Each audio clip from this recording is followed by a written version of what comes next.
Halo semua, senang sekali Anda bisa bergabung bersama dengan kita dalam ibadah ini. Saya berdoa Anda dalam keadaan baik dan sehat di dalam anugerah Tuhan.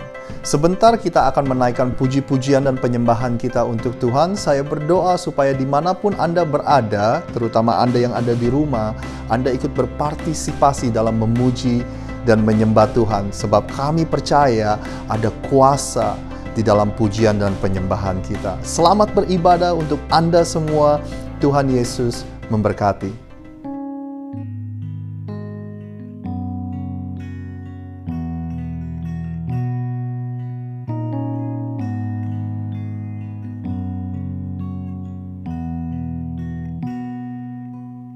Let the King of my heart be the mountain where I run, the fountain I drink from. Oh, He is my song.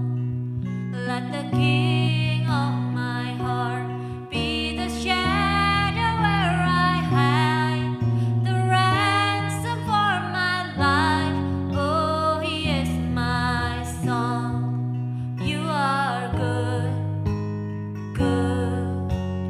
Oh, you are good, good. Oh, you are good, good. Oh, you are good, good. Oh, let the King of my heart be the wind inside my sails, the anchor in the waves. Oh, He is my song. Let the King of my heart be the fire inside my veins, the echo of my ways. Oh, He is my song. You are good, good. Oh, you are good, good. Oh, you are good, good. Oh, you are good, good. Oh, you're never gonna let me down. You're never gonna let me down. You're never gonna let me down. You're never gonna let me down. You are good, good. Oh, you are good, you're good. Oh, you are good, good. Oh, you are good, good. Oh, you are good, good. Oh, you are good, good. Oh, you are good, good. Oh, you are good, good. Oh, when the night is holding on to me, God is holding on. When the night is holding on to me, God is holding on.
Kau tetaplah Allah penolongku.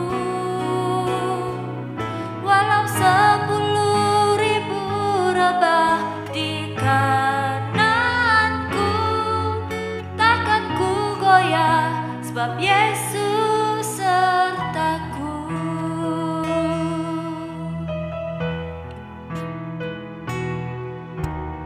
Meski langit tampak suram, awan gelap pun menghadang, hadapi badai, lewati gelombang, tak pernah kau tinggalkan diriku.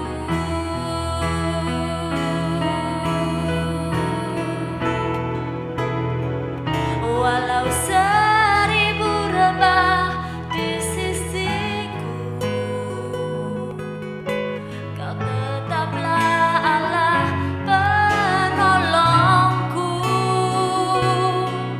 Walau 10.000 rebah di kananku, takkan ku goyah, sebab Yesus sertaku. Walau 1000 rebah di sisiku, Kau tetaplah Allah penolongku. Walau 10.000 rebah di kananku, takkan ku goyah, sebab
Kami gak akan goyah Tuhan. Walaupun keadaan di sekitar kami Tuhan, orang-orang di sekitar kami Tuhan mulai lemah Tuhan, tetapi kami mau ya Bapa tetap bertahan, tetap kuat Tuhan. Kau pakai hidup kami Tuhan untuk menjadi cahaya Tuhan, menjadi inspirasi orang-orang di sekitar kami Tuhan. Kami bisa menjadi penguat untuk komunitas kami Tuhan. Biarkan ya Bapa, karakter Kristus itu terpancar dari kehidupan kami di saat-saat yang gelap seperti saat ini Tuhan. Terima kasih Yesus, Engkau Allah yang baik Tuhan. Terima kasih, Engkau Allah yang setia.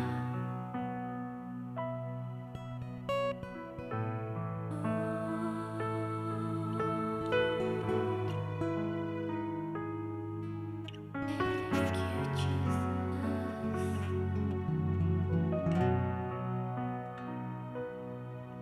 Walau seribu rebah di sisiku, Kau tetaplah Allah penolongku. Walau 10.000 rebah di kananku, takkan ku goyah, sebab Yesus sertaku. Walau 1000 rebah di sisiku, Kau tetaplah Allah penolongku. Walau 10.000 rebah di kananku, takkan ku goyah, sebab Yesus sertaku. Walau 1000 rebah di sisiku, yes Lord, Kau tetaplah Allah penolongku. Walau 10.000 rebah di kananku, takkan ku goyah, sebab Yesus sertaku. Takkan ku goyah, sebab Yesus sertaku. Takkan ku goyah, sebab Yesus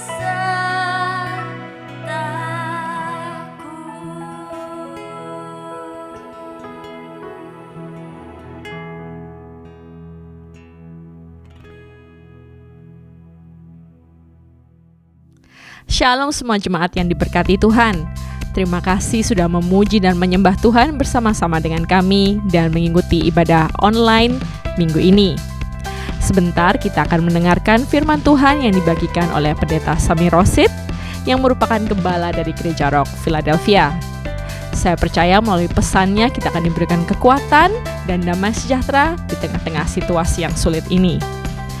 Sebelum firman Tuhan dibagikan, saya mau mengingatkan kembali bahwa Anda tetap bisa memberikan persembahan Anda dengan mengetik SMS ke nomor layar di berikut ini. Atau Anda bisa mengunjungi website kami di www.rockusa.church dan bagian kanan atas akan ada tulisan online giving. Terima kasih atas persembahan Anda. Tetap jaga kesehatan dan terus berdoa. Selamat berhari Minggu, Tuhan Yesus memberkati. Bapak, Ibu, dan teman-teman semua, berapa banyak dari Anda yang bersyukur kalau Tuhan itu menciptakan kita, manusia, dengan mempunyai emosi dan perasaan. Dengan kata lain, Tuhan tidak menciptakan kita seperti robot atau komputer. Emosi dan perasaan yang memberikan kita kemampuan untuk merasa happy, bahagia, sukacita, menikmati sesuatu, memberikan kita kemampuan untuk merasakan damai.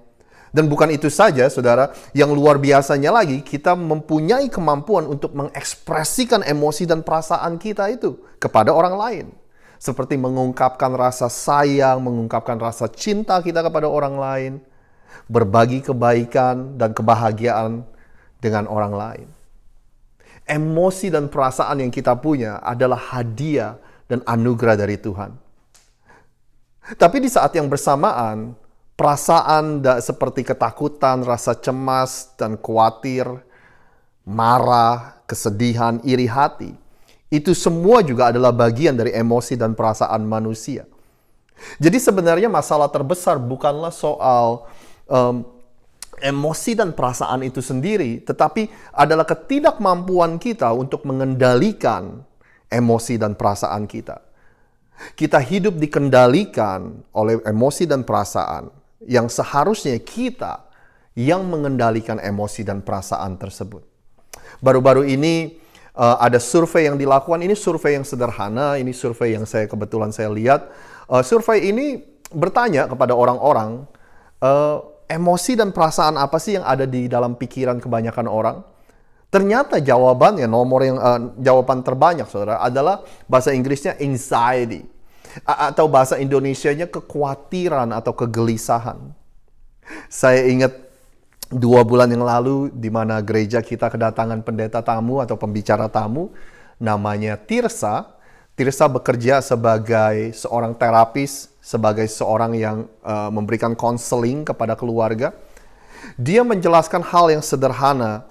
Perbedaan antara depresi dan anxiety atau kekhawatiran, biasanya depresi itu selalu ada hubungannya dengan masa lalu. Ya kan, depresi itu bertanya, kenapa ya dulu saya membuat keputusan seperti itu, kenapa dulu itu bisa terjadi sama saya, seandainya saya tidak membuat atau melakukan hal itu. Jadi ada kaitannya dengan masa lalu, itulah depresi. Tapi anxiety lebih ada kaitannya kepada masa depan, kekhawatiran, kegelisahan. Ya kan, aduh bagaimana nih masa depan saya, ya kan. Anxiety atau kekhawatiran selalu ada hubungannya dengan uncertainty, yaitu ketidakpastian. Survei yang tadi saya baru ceritakan, survei itu menjelaskan bahwa orang-orang itu khawatir akan masa depan mereka, pekerjaan mereka, kesehatan mereka, anak-anak mereka. Mereka khawatir akan keuangan mereka, sekolah mereka. Bahkan orang-orang di survei tersebut khawatir akan masa depan dari negara ini. Dan mereka khawatir dengan pemimpin-pemimpin yang dipilih untuk memimpin negara ini. Oleh sebab itu, dalam beberapa menit ke depan, saya ingin kita bersama-sama membahas tentang anxiety ini atau kekhawatiran ini. Dan tentu saja kita akan membuka firman Tuhan dan kita akan melihat apa yang firman Tuhan katakan tentang kekhawatiran ini. Saya ingin mengajak Anda untuk melihat sebuah tulisan yang ditulis oleh seseorang yang bernama Paulus, atau kita kenal sebagai Rasul Paulus. Nah, sebelum Rasul Paulus menjadi pengikut Yesus, dia ini adalah orang yang suka menangkap orang Kristen, memenjarakan, bahkan menganiaya orang-orang Kristen. Tapi dalam waktu yang singkat, dalam waktu 1 hari, dia berubah dari musuh orang Kristen menjadi pengikut Yesus. Nah, waktu dia menjadi pengikut Yesus, dia pergi ke beberapa daerah di Asia dan di Eropa, dan dia mendirikan gereja-gereja di kota-kota tersebut. Yang dia lakukan biasanya, dia mendirikan sebuah gereja, lalu dia training orang-orang di sana, dan setelah semuanya berjalan dengan baik, lalu dia tinggal dan dia pindah ke kota lain, dan dia melakukan hal yang sama. Itulah yang dilakukan oleh Rasul Paulus. Nah, suratan yang akan kita lihat ini adalah suratan kepada orang-orang Kristen yang ada di kota Filipi. Jadi ceritanya, Rasul Paulus pernah tinggal di kota Filipi, lalu dia pergi, dan 10 tahun kemudian dia menulis surat kepada orang-orang Kristen di kota Filipi. Ini adalah kebiasaan Rasul Paulus, di mana dia sering menulis surat-surat ke orang-orang Kristen yang dia pernah kunjungi, yang dia pernah tinggal di daerah-daerah itu. Dia memberikan nasihat, dia memberikan teguran, dia memberikan segala macam hal, memberikan semangat kepada orang-orang Kristen tersebut, saudara. Nah, saya akan ceritakan lebih lagi tentang latar belakang dari surat yang Rasul Paulus tulis ini kepada orang-orang Kristen di kota Filipi. Tapi saya bacakan dulu apa yang saya ingin bacakan kepada Anda. Ini adalah Filipi pasal yang keempat, ayat yang keenam, dikatakan seperti ini. Janganlah hendaknya kamu khawatir tentang apapun juga. Tetapi nyatakanlah dalam segala hal keinginanmu kepada Allah dalam doa dan permohonan dengan ucapan syukur. Nah, saya ingin membahas satu ayat itu, saya ingin bahas menjadi dua bagian, saudara. Yang pertama adalah ketika Rasul Paulus berkata, janganlah khawatir tentang apapun juga. Pertanyaan kita gini, masa sih Paulus jangan khawatir tentang apapun juga? Beneran, jangan khawatir tentang apapun juga. Saudara, pernah gak sih Anda mengalami masalah, waktu Anda mengalami masalah, terus ada orang yang datang sama Anda dan berkata, udah jangan khawatir, udah jangan dipikirin. Ya kan? Kita menghargai encouragement mereka, saudara. Kita menghargai ketika mereka mencoba untuk memberikan kita kekuatan atau menghibur kita. Tapi kalau kita boleh jujur, seringkali dalam pikiran dan hati kita berkata gini, ya tentu aja gampang buat kamu untuk berkata jangan khawatir. Karena kamu gak mengalami apa yang aku alami. Benar gak sih? Gampang buat kamu bilang jangan khawatir tentang masa depan kamu. Tentang pekerjaan kamu. Tentu saja kamu mudah untuk berkata seperti itu. Karena kamu gak kehilangan pekerjaan kamu. Sedangkan aku baru diberhentikan dari pekerjaanku. Nah, luar biasanya saudara. Rasul Paulus berkata kepada kita semua, jangan khawatir tentang apapun juga. Anda perlu tahu, waktu Rasul Paulus menulis ini, dia tidak sedang ada di dalam keadaan yang baik-baik. Bahkan, pada saat itu dia sedang ada di dalam penjara di kota Roma. Saudara, Rasul Paulus hidupnya pada waktu itu, jangankan minggu depan, bulan depan, jangankan itu saudara, besok aja dia nggak tahu nasibnya seperti apa. Dan suatu hari, memang benar ini yang terjadi. Suatu hari nama dia dipanggil, lalu dia dihukum mati dengan dipenggal kepalanya, saudara. Nah, dalam keadaan situasi yang tidak menentu, dia nggak tahu nasibnya seperti apa besok, Rasul Paulus berkata sama kita semua, jangan khawatir tentang apapun juga. Wow! Dengan hidupmu di masa sekarang, dengan hidupmu di masa depan, jangan khawatir. Kata yang Rasul Paulus pakai di sini, khawatir, saudara, itu bahasa Yunani-nya, bahasa aslinya mempunyai arti gangguan atau memisahkan atau menjauhkan. Ya kan? Kata khawatir itu adalah lawan kata dari kata damai, saudara. Kita mengerti kekhawatiran bisa terjadi kepada siapa saja dan kapan saja. Bahkan kalau saya boleh katakan, respon manusia pada umumnya jika mendengar sesuatu yang tidak baik, kita akan menjadi khawatir. Tapi bukan itu yang dibicarakan oleh Rasul Paulus. Yang dibicarakan, yang dimaksud adalah kuncinya kita perlu menyadari bagaimana kita meresponi kekhawatiran kita. Bahkan pertanyaan yang lebih penting lagi, berapa lama kita izinkan kekhawatiran itu akan tinggal di dalam hidup kita? Berapa lama lagi Anda dan saya akan mengizinkan kekhawatiran itu untuk tinggal dan hidup di dalam hidup kita? Yesus pernah mengatakan sesuatu yang luar biasa. Yesus bilang gini, sebab itu janganlah kamu khawatir akan hari besok. Karena hari besok mempunyai kesusahannya sendiri. Kesusahan sehari cukuplah untuk sehari. Ketika saya mendengar pernyataan Yesus, there's just so much grace. Ada begitu banyak pengertian, ada begitu pengertian yang begitu mendalam yang Yesus berikan kepada kita, saudara. Yesus enggak marah, saudara, ketika kita khawatir. Tapi dia bilang, aku tahu kekhawatiran itu bisa datang kapan saja. Bisa datang secara tiba-tiba. Aku mengerti, Yesus bilang gini, ketika ada sesuatu yang buruk terjadi, respon kita adalah khawatir. Tapi Yesus bilang gini, jangan biarkan kekhawatiran itu menguasai hidup kita. Yesus bilang jangan biarkan kekhawatiran itu tinggal dalam hidup kita berlama-lama. Kesusahan sehari cukuplah untuk sehari. Jangan biarkan itu mencuri kedamaian dalam hidupmu. Jangan biarkan kekhawatiran mengganggu fokusmu dan menjauhkan dirimu dari Tuhan. Saudara, saya ingat ini mungkin udah 5 tahun yang lalu, saudara. Suatu hari waktu ada salah seorang mentor saya yang namanya Pastor Ronnie Daud Simeon. Dia sedang ada di Philadelphia. Setelah dia melayani di gereja kita, kita pergi makan siang di salah satu restoran Indonesia yang ada di Philadelphia ini.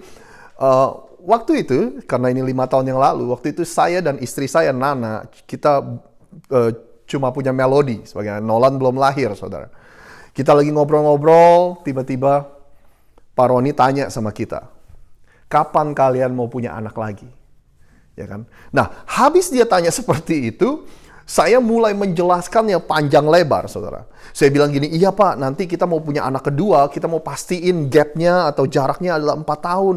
Karena nanti kalau mereka udah masuk kuliah, kita bisa pikirkan satu-satu biayanya, kita nggak punya biaya kalau sekaligus 2, karena akan berat dan begini, begitu.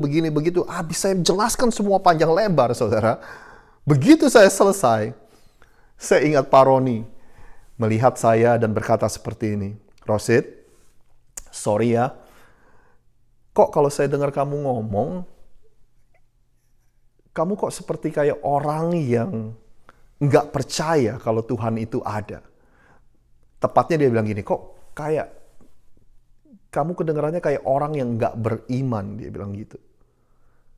Kamu harus tahu bahwa Bapa kita adalah Bapa yang baik dan sempurna. He's the good and perfect Father. Ya kan? Masa kamu sebagai orang percaya, kamu nggak percaya bahwa keadaan hidup kamu, termasuk keadaan ekonomi kamu akan membaik? Makanya saudara, sampai hari ini saya nggak pernah lupa dengan percakapan tersebut. Saya yang seorang pastor yang seharusnya mempunyai iman yang besar, pada saat itu saya terlalu khawatir dan memikirkan detail-detailnya tentang apa yang akan terjadi di masa depan. Yesus bilang, jangan biarkan kekhawatiran mencuri damai kita. Kesusahan hari ini cukuplah untuk hari ini. Jangan khawatir tentang apapun juga. Kita lihat lagi apa yang yang Rasul Paulus katakan. Janganlah hendaknya kamu khawatir tentang apapun juga. Ini adalah bagian kedua yang saya ingin bahas. Tetapi nyatakanlah dalam segala hal keinginanmu kepada Allah dalam doa dan permohonan dengan ucapan syukur. Jangan khawatir, kata Rasul Paulus. Ini kontrasnya, saudara, perbandingannya. Ini action plan-nya. Ini apa yang harus kita lakukan. Apa yang harus kita lakukan? Yaitu kita harus menyatakan keinginan kita kepada Tuhan dalam doa, permohonan, dan ucapan syukur. Jangan khawatir, tetapi nyatakanlah semuanya itu dalam doa, permohonan, dan ucapan syukur. Saudara, waktu saya baca statement ini, kata yang muncul dalam pikiran saya adalah kata rhythm, bahasa Inggrisnya atau bahasa Indonesianya irama, saudara. Jadi seakan-akan Rasul Paulus bilang sama kita gini, pastikan hidup kamu, Rosid, pastikan hidup kamu, semua yang nonton ini, pastikan hidupmu mempunyai irama. Dengan kata lain, saudara, pastikan irama kehidupanmu itu penuh dengan doa, permohonan, dan ucapan syukur. Bukan ketika kita kehilangan pekerjaan kita, bukan ketika kita khawatir, bukan ketika kita lagi sakit, bukan ketika kita lagi nggak ada uang baru kita berdoa, menaikkan permohonan kita dan mengucap syukur. Bukan cuma ketika susah aja, tetapi dalam segala keadaan. Waktu semua berjalan dengan baik, waktu Anda senang-senang, pastikan irama kehidupanmu tetap seperti ini. Berdoa, menaikkan permohonan kita, dan mengucap syukur. Anda ngerti gak sih apa maksudnya irama itu, saudara? Pernah gak Anda misalnya kerja di pabrik nih, misalnya Anda mengerjakan handwork, saudara, ya kan? Atau Anda kerja di deli, Anda membuat sandwich. Awal-awal mungkin Anda perlu membiasakan diri untuk melakukan dengan irama pekerjaan itu, saudara. Tetapi ketika Anda sudah biasa, Anda mulai dapat irama dari pekerjaan itu. Anda tahu maksud saya, saudara? Anda langsung tahu tangan Anda yang kanan begini, tangan Anda yang kiri gini langsung lipat atau apa gitu, saudara. Anda dapat iramanya, saudara. Demikian juga dalam kita menciptakan irama kehidupan yang Rasul Paulus katakan. Paulus bilang kita semua harus membentuk irama hidup yang seperti ini. Keadaan baik kita berdoa, keadaan buruk kita berdoa. Waktu pekerjaan kita sukses, kita mengucap syukur. Waktu kita kehilangan pekerjaan kita, bisnis rugi, kita mengucap syukur. Ketika kita sehat, kita berdoa dan berkata, Tuhan, saya mengucap syukur atas kesehatan yang Tuhan berikan. Waktu kita sakit, kita juga berdoa, Tuhan, saya mengucap syukur karena Engkau adalah sumber penyembuh dalam hidupku. Saudara mau ada COVID-19, nggak ada COVID-19, irama kehidupan kita berdoa, menaikkan permohonan kita, dan mengucap syukur. Saya cuma mau ingatkan kepada setiap kita. Kalau di masa-masa krisis ini, kita menjadi lebih sering berdoa. Kalau di masa-masa krisis ini, kita mulai membentuk irama kehidupan kita, saudara. Kita jadi lebih rajin berdoa, kita lebih rajin menyisikan waktu bersama dengan Tuhan. Nanti kalau krisis ini sudah berakhir, jangan berhenti dengan kebiasaan tersebut. Teruskan irama kehidupan yang seperti ini, saudara. Selalu berdoa, selalu memohon, selalu mengucap syukur. Selalu bersandar kepada Tuhan dalam keadaan baik maupun tidak baik. Janganlah hendaknya kamu khawatir tentang apapun juga. Tetapi nyatakanlah dalam segala hal keinginanmu kepada Allah. Dalam doa dan permohonan dengan ucapan syukur. Jangan biarkan kekhawatiran mencuri damai hidup kita, saudara. Kesusahan sehari cukuplah untuk sehari. Jangan khawatir tentang apapun juga. Mulailah bentuk irama kehidupan yang Rasul Paulus ajarkan kepada kita.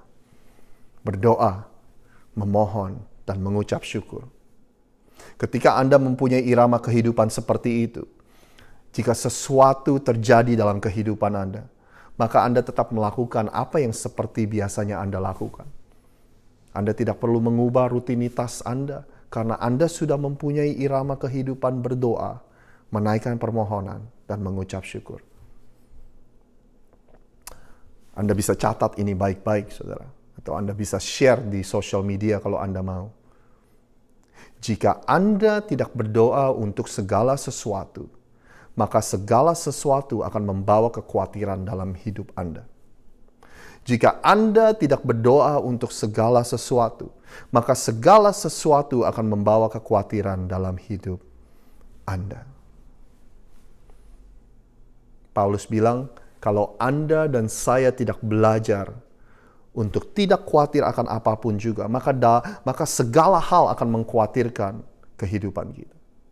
Dalam segala hal kita berdoa, memohon, dan mengucap syukur. Kalau ini yang kita lakukan, kalau ini yang kita jadikan irama kehidupan kita, jangan khawatir. Dalam segala hal nyatakanlah permohonanmu, doamu, dan dengan ucapan syukur. Maka inilah rewardnya, inilah upahnya, saudara. Damai sejahtera Allah yang melampaui segala akal akan memelihara hati dan pikiranmu dalam Kristus Yesus. Dengan kata lain, Anda dan saya akan mengalami damai sejahtera yang supernatural. Anda dan saya akan mengalami damai sejahtera yang Anda tidak akan bisa dapatkan dimanapun kecuali dari Tuhan sendiri. Damai sejahtera yang tidak akan mudah dicuri dengan keadaan hidup atau situasi apapun. Damai sejahtera Allah yang melampaui segala akal akan memelihara hati dan pikiranmu dalam Kristus Yesus. Tahukah Anda bahwa hati kita, hati manusia, tidak pernah kosong, saudara? Hati kita selalu akan diisi dengan sesuatu. Pertanyaannya gini, apa yang kita isi dalam hati kita?